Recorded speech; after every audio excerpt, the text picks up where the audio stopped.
Okay, gents, we've got a big Champions League last 16 first leg coming up at the Estadio Dragao. Porto against Arsenal. Andy Edwards, going to come to you first. Your thoughts on this one? Because Arsenal are the heavy favourites, but it's a new experience for most of this team playing in the Champions League knockout rounds. What are your thoughts on this one, mate? Yeah, probably a pretty good way to ease into the latter stages of the Champions League for a young group, a team that's not been there 6 seasons now, and to just kind of slowly take that progression onward. We've seen what they've done in the Premier League the last couple of seasons. Last year, obviously being in the title race until just about the very end. We talked a lot last week about them being in the title race this season again with Manchester City and Liverpool, and so now they have that little extra added dimension in there of a big European competition that they're trying to contend with as well, being in the Champions League at the same time. And so that's no longer quite the advantage maybe for Manchester City that it was a season ago. But what we've seen from this Arsenal team just over the course of the year, they learned, I think, quite a bit from last season, even 2 seasons ago when they had a fourth place finish in their grasp, and they let that slip as well, and then they let the title slip the next season. They have taken lessons from those, and I think obviously they go out and they bring in Declan Rice in the summer, has answered some, most, maybe not quite all of the questions that squad had going into the 23-24 season, but he's been absolutely incredible and given them, I think, the platform, given all those other young players and the attacking players especially, the platform to go forward, knowing that they've got the kind of defensive cover behind them that, quite frankly, for the last 2 seasons, they just did not have. Yeah, it's been a huge difference. And we saw that, I was at the London Stadium last weekend when they hammered West Ham 6-0. Saka was superb. Rice was just dominant in midfield. Odegaard at his silky best. And Nick, I was having this conversation with a cabbie who was an Arsenal fan earlier on in the season, quite a few months ago.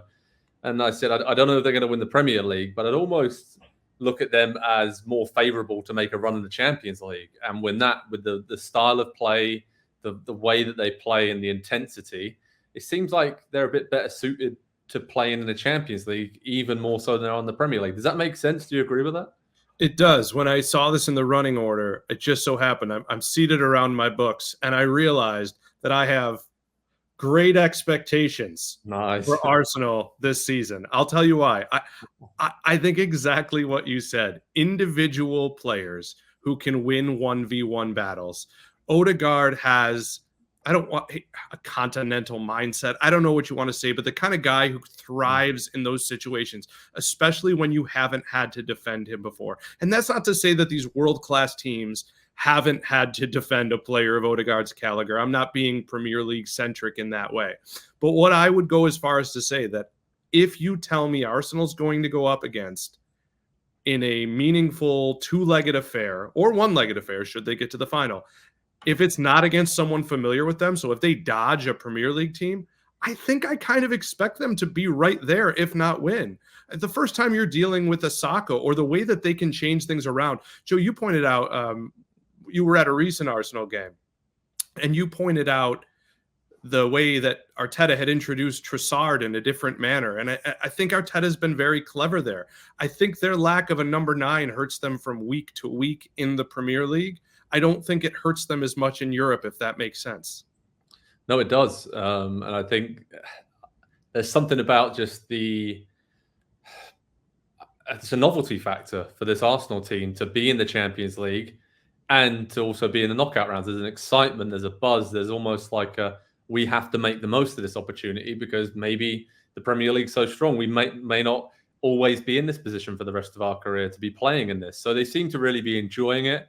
I think it brings out the best in them. They can dominate. And I think now, like Andy mentioned, they have the defensive cover where they're not as susceptible on the counter to losing goals in games like this, where Porto are clearly going to sit back, try and frustrate, and then have players on the break that could cause Arsenal some problems. So, yeah, I really like Arsenal in this competition. And you look at some of the other big boys in this, obviously Man City are the clear favourites for me to win this competition, but Bayern and Real Madrid, Real keep finding a way to get it done, but I'm not sure how much longer they can keep doing that.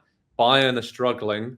Barcelona aren't what they were. And then I think Arsenal are kind of right up there in the top 5 or 6 teams in this competition to win it all. So I'm pretty bullish on that, and I think they should go into this last 16 game with a lot of confidence. They get through, but then have no fear, whoever they get in the latter stages of the tournament.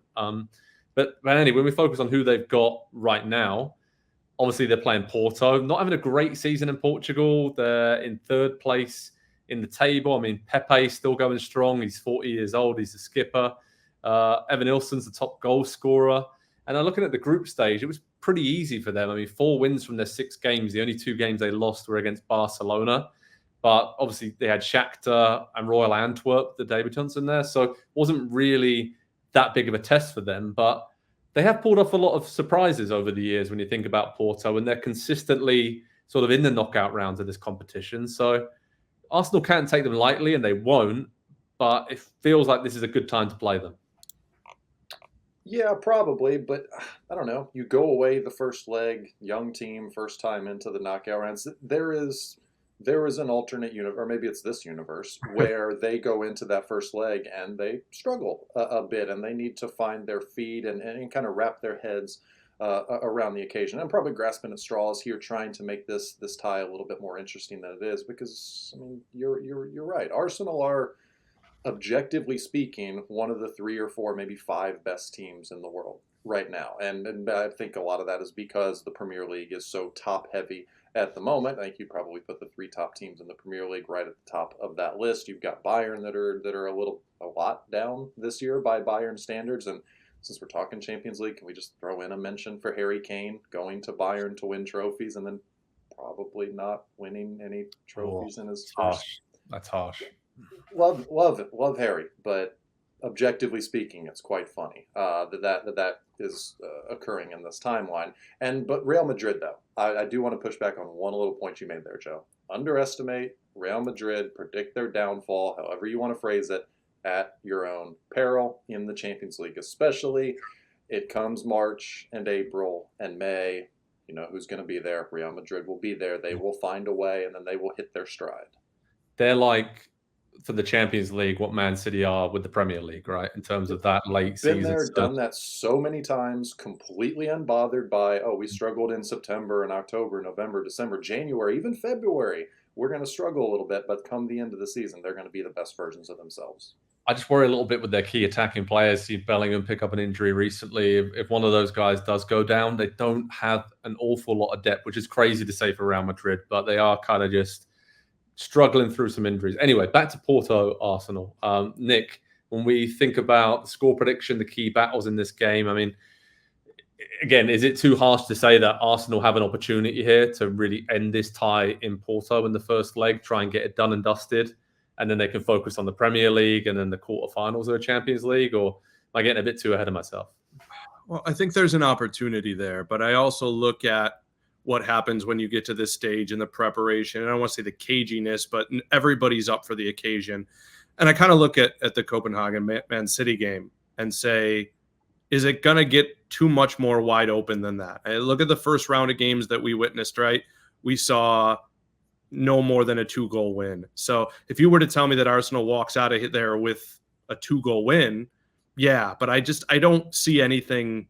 I think that's the ceiling for this. So if you want to ask me for a prediction, I'd probably say 2-1. Porto does that stadium has a bit of a cauldron feel to it when it's firing, and I think it'll be firing. Great words there, cauldron fire, because it is the Dragon Stadium. So it's brilliant. And what what a place. I mean, tucked away in the north of Portugal there. Beautiful city, and just again a city and a team that have punched well above their weight in this competition for a long, long time now. Andy, they're going to have to do that though, right? Because as Nick mentioned, you see Arsenal winning. I'm going to go for a 3-1 Arsenal win. I think it'll pretty much be done and dusted after this first leg. Do you agree with that? Or do you think Porto are going to put up a bit more of a fight? No, I think they'll put up a real fight, but I think that's all they can put up is, generally speaking, a fight. And to make this very difficult for Arsenal. Arsenal are going to show up and play some probably really incredible football. And at a certain point, that takes over, the way that the game is going. Porto will probably, figuratively speaking, give them a couple shots to the mouth early in the game and make them take a step back and kind of reassess the situation. But I mean, this Arsenal team is too good to not be going into Porto and coming out with a win. So I'll say 2-0 and just about completely done after the first leg. Yeah, I can see Mikel Arteta just sitting back, having a nice glass of port along the river there in Porto after this game, after enjoying his side's performance, and I think a big win for them. So head over to Pro Soccer Talk on NBCSports.com for all the latest from the Champions League. We'll keep you covered with Porto, Arsenal, live analysis, reaction, and much more, as Arsenal are back in the Champions League knockout stages, and it seems like they're going to have quite an easy path through to the quarterfinals, but it's not always as it seems. Let's see if the Gunners can get off to a good start away at Porto in the first leg. Hi there, I'm Rebecca Lowe, studio host for NBC's coverage of the Premier League. Don't forget to hit subscribe to watch more videos all season long. And for even more Premier League content, from original series to live matches, head over to Peacock. And be sure to tune in for Premier League mornings every weekend on USA Network and on Peacock. We will see you there.